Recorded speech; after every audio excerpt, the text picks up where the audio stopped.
সেলোয়ার কামিজ পরে মহিলাদের নামাজ হবে কিনা, নামাজের মধ্যে খারাপ চিন্তা আসলে করণীয় কি, নামাজ কি ভেঙে যাবে, কোন স্বপ্ন দেখলে শীঘ্রই ভালো কিছু ঘটবে জীবনে, এমন স্বপ্ন ও তার ব্যাখ্যাগুলো সম্পর্কে জানতে চাই। অত্যন্ত অত্যন্ত গুরুত্বপূর্ণ কিছু প্রশ্ন, জীবন ঘনিষ্ঠ গুরুত্বপূর্ণ কিছু বিষয় সবার জানা থাকা জরুরি। যেমন মহিলারা অনেক সময় সেলোয়ার কামিজ পরে নামাজ পড়ে, এতে নামাজ হবে কিনা, নাকি নামাজের বোরকা পরেই নামাজ পড়তে হবে। তেমনিভাবে নামাজের মধ্যে অনেক সময় খারাপ চিন্তা আসে, বিভিন্ন কুচিন্তা আসে, এগুলো করলে বা এই চিন্তাগুলো আসলে নামাজ হবে কিনা, অথবা কোনো নামাজে ক্ষতি আছে কিনা, বা এই চিন্তা দমনের উপায় কি।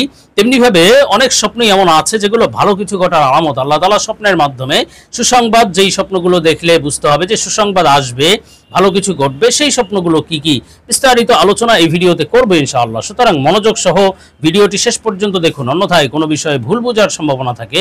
আর সরাসরি কোনো প্রশ্ন করতে বা লিখিত কোনো বিষয়ে সমাধান নিতে ফতোয়া বিভাগে স্ক্রিনে দেওয়া নাম্বারে ইমো অথবা হোয়াটসঅ্যাপে যোগাযোগ করবেন। আর ভিডিওটি যাতে ইউটিউব অন্যদের কাছেও পৌঁছে দিতে বাধ্য হয়, এজন্য ভিডিওতে একটি লাইক দিয়ে কমেন্ট করে চ্যানেলটি সাবস্ক্রাইব করে দিবেন, আর পারলে ভিডিওটি শেয়ার করে দিবেন।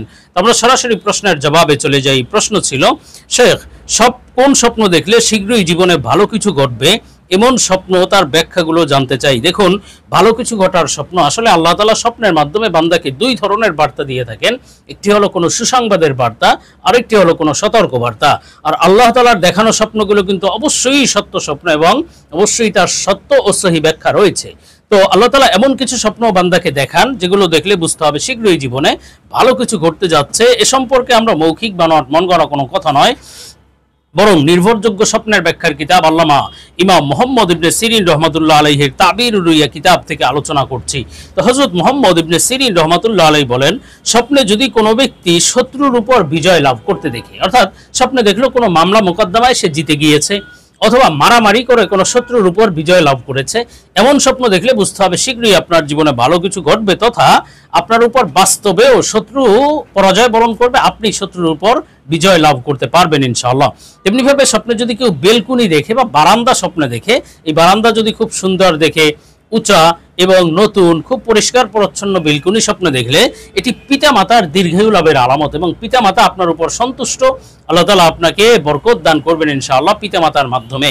তবে যদি কেউ এর বিপরীত দেখে বেলকুনি খুব পুরাতন হয়ে গিয়েছে, ভাঙাচোরা, এই ধরনের স্বপ্ন দেখলে বুঝতে হবে পিতামাতার সাথে আপনার বিচ্ছিন্ন হয়ে যেতে হবে। সেটি পিতামাতার মৃত্যু হতে পারে, অথবা অন্য কোনোভাবে আপনি পিতামাতা থেকে বিচ্ছিন্ন হয়ে যাবেন। আল্লাহ আমাদেরকে হেফাজত করেন। তেমনিভাবে স্বপ্নে যদি কোনো ব্যক্তি বালতি দেখে, পানি ভরা বালতি অথবা খালি বালতি, বড় সাইজের বালতি, বালতি স্বপ্ন দেখা, এটি সম্পদ লাভের আলামত। আল্লাহ তাআলা আপনাকে অনেক সম্পদ দান করবেন। বিশেষভাবে যদি কোনো ব্যক্তি বালতি তৈরি করতে দেখে বা বালতি কিনতে দেখে, বালতি পেতে দেখে, এগুলো দেখলে বুঝতে হবে আপনি প্রচুর ধন সম্পদ লাভ করতে পারবেন। আল্লাহ আপনার ব্যবসায় বা চাকরিতে লাভবান করে দিবেন এবং আপনি ধনী হওয়ার সম্ভাবনা আছে ইনশাআল্লাহ। তেমনিভাবে স্বপ্নে যদি কোনো ব্যক্তি বসন্তকাল দেখে, যে খুব বসন্তকাল চলছে, আবহাওয়া খুব সুন্দর, না খুব বৃষ্টি না খুব রোদ, এই ধরনের স্বপ্ন দেখলে বুঝতে হবে যে আল্লাহ তাআলা আপনার জীবনে সুখ শান্তি দান করবেন এবং আল্লাহ তাআলা আপনার জীবনে কল্যাণ বরকত দান করবেন ইনশাআল্লাহ। আর স্বপ্নে যদি কোনো ব্যক্তি দেখে যে বসন্তের ফুল ফল ফুটছে, গাছে নতুন পাতা আসছে, খুব সুন্দর একটা পরিবেশ, এমন স্বপ্নে দেখলে তাহলে বুঝতে হবে শুধু আপনি নয়, বরং আপনার দেশবাসীও কল্যাণ লাভ করবে, দেশের উপরে আল্লাহ তাআলা সুখ শান্তি দান করবেন ইনশাআল্লাহ। তেমনিভাবে স্বপ্নে যদি কোনো ব্যক্তি বেহেশত দেখে, জান্নাত স্বপ্নে দেখে, বুঝতে হবে শীঘ্রই আল্লাহ তাআলার পক্ষ থেকে সে সুসংবাদ লাভ করবে, খুশির বার্তা আসবে, ভালো কিছু জীবনে ঘটবে ইনশাআল্লাহ। আর স্বপ্নে যদি কোনো ব্যক্তি দেখে যে সে বেহেশতের ফল খাচ্ছে বা বেহেশতের কোনো খাবার খাচ্ছে, এমন স্বপ্ন দেখলে তাহলে বুঝতে হবে যে আল্লাহ তাআলা তাকে জ্ঞানী গুণী হিসেবে কবুল করে নেবেন এবং আল্লাহ তাআলা তাকে দ্বীন ইসলামের উপর অটল অবিচল থাকার তৌফিক দান করবেন। আর স্বপ্নে যদি কোনো ব্যক্তি দেখে যে সে বেহেশতের ভিতরে আছে বা বেহেশতের মধ্যে আছে, এমন স্বপ্ন দেখলে তাহলে বুঝতে হবে আল্লাহ তাআলা আপনার ইহজগৎ এবং পরজগতের উভয় জগতের মনের আশা পূরণ করবেন। দুনিয়ার মনের আশা যেগুলো থাকে মানুষের, তাও পূরণ হবে, আখিরাতের মনের আশাও পূরণ হবে ইনশাআল্লাহ। আর স্বপ্নে যদি কোনো ব্যক্তি দেখে যে বেহেশতের দিকে যাচ্ছে, বেহেশতের দিকে পা বাড়াচ্ছে, অগ্রসর হচ্ছে, বুঝতে হবে আল্লাহ তাআলা বাস্তবেও আপনাকে হেদায়েতের পথে রাখবেন এবং দ্বীন ইসলামের উপর অটল অবিচল থাকতে পারবেন ইনশাআল্লাহ। তো আমরা পরবর্তী প্রশ্নের জবাবে চলে যাব। প্রশ্ন ছিল, শেখ, সেলোয়ার কামিজ পরে মহিলাদের নামাজ হবে কিনা? দেখুন, আসলে নামাজ সহি হওয়ার জন্য সতর ঢাকা জরুরি। নামাজের যতটুকু সতর অতটুকু ঢাকতে হবে। পুরুষের জন্য একই বিধান, মহিলার জন্য একই বিধান। হ্যাঁ, মহিলাদের সতরে কিছুটা ভিন্নতা আছে। পুরুষের সতর হলো নাভি থেকে নিয়ে হাঁটু পর্যন্ত, এতটুকু ঢেকে নামাজ পড়লে হয়ে যাবে। কিন্তু কাপড় থাকা সত্ত্বেও যদি ওই পেট পিঠ তারপরে বাহু পর্যন্ত এবং হাঁটু পর্যন্ত এগুলো যদি না ঢাকে তাহলে এটা মাকরু হবে, কিন্তু নামাজ হয়ে যাবে। আর মহিলাদের নামাজের ফরজ সতর হলো একেবারে মাথা থেকে নিয়ে পা পর্যন্ত, শুধুমাত্র চেহারাটুকু, হাতের কবজি, পায়ের পাতা এতটুকু খোলা রাখা যাবে মহিলাদের জন্য। এখন এই সতরের যে অঙ্গটুকু ঢাকতে হবে, এই ঢাকাটুকু যদি কোনো মহিলা সালোয়ার কামিজ পরেও পারে তাহলে হয়ে যাবে নামাজ সালোয়ার কামিজে। কিন্তু যদি সালোয়ার কামিজ পরে যদি কোনো ধরনের অঙ্গ প্রত্যঙ্গ খোলা থাকার সম্ভাবনা থাকে, যেমন শুধুমাত্র সালোয়ার কামিজ পরলো আর একটা ওড়না পরলো, তো কামিজ পরার কারণে তার হয়তো টাকনুর উপরে কিছু অংশ বের হয়ে আছে, পায়ের অংশ বের হয়ে আছে, অথবা কোনো মহিলা ওড়না পরলো কামিজের, সেই ওড়নার মাধ্যমে চুল বের হয়ে আছে, বা অনেক অংশ মাথার অনেক অংশ বের হয়ে আছে, অথবা কামিজ যেটা পরলো সেটার হাত খোলা, এই যে হাতের হয়তো হাফ হাতা অথবা হাতের কোনই পর্যন্ত বাকি অংশ খোলা, তো এমন সালোয়ার কামিজ পরলে নামাজ হবে না। কেননা সতর খোলা থাকলে তো নামাজ হয় না। বরং যদি তার সালোয়ার কামিজ পরিপূর্ণ এই যতটুকু সতর এতটুকু ঢেকে নামাজ পড়তে পারে, তো সালোয়ার কামিজ পরলেও হবে।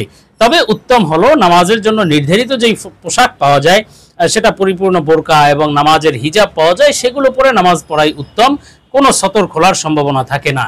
তো আমরা পরবর্তী প্রশ্নের জবাবে চলে যাই। প্রশ্ন ছিল, নামাজের মধ্যে খারাপ চিন্তা আসলে করণীয় কি? দেখুন, নামাজের মধ্যে অনেক সময় অনেক খারাপ চিন্তা চলে আসে, বিভিন্ন ধরনের নোংরা চিন্তা, খারাপ চিন্তা, বদ চিন্তা, কুচিন্তা নামাজের মধ্যে এসে যায়, আসতে পারে। তবে হ্যাঁ, এই চিন্তাগুলো আসার একটা কারণ আছে। যদি আমরা এই কারণটাকে বন্ধ করতে পারি, নামাজের মধ্যে খারাপ চিন্তা থেকে বিরত থাকতে পারবো ইনশাআল্লাহ। সেটি হলো, যে ব্যক্তি বাস্তবে বা নামাজের বাহিরে গুনাহের জীবনযাপন করে, বিভিন্ন গুনাহে জড়িত হয়, বিভিন্ন খারাপ কাজে জড়িত হয়, তাদের নামাজের মধ্যেও কুচিন্তাগুলো বেশি আসে, শয়তান ওয়াসওয়াসা দিতে বেশি সুবিধা পায়। এজন্য উচিত হলো গুনাহমুক্ত জীবন গঠন করা, তাহলে আমাদের নামাজও সুন্দর হবে, আল্লাহ আমাদের নামাজের মাধ্যমে সন্তুষ্ট হবে।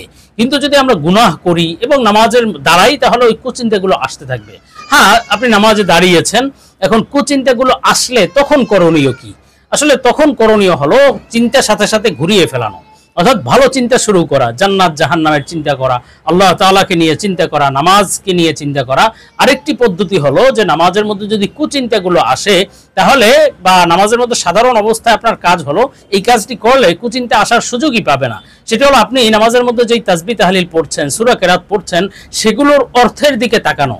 আপনি যদি সেগুলোর অর্থের দিকে লক্ষ্য করেন, তাহলে আর কুচিন্তাগুলো আসার সুযোগ পাবে না। এজন্য প্রত্যেক মুমিনের, মুসলমানের উচিত নামাজের যেই সূরার যেই অর্থ, আপনি যেই দোয়া দরুদ পড়ছেন, দরুদ শরীফ পড়তেন, তাশাহুদ পড়ছেন, দোয়া মাসুরা, দোয়া কুনুত, এগুলোর অর্থ জেনে তারপরে নামাজ পড়া। এর মাধ্যমে নামাজ সুন্দর হবে, নামাজে মনোযোগ তৈরি হবে। তবে হ্যাঁ, নামাজের যদি কোনো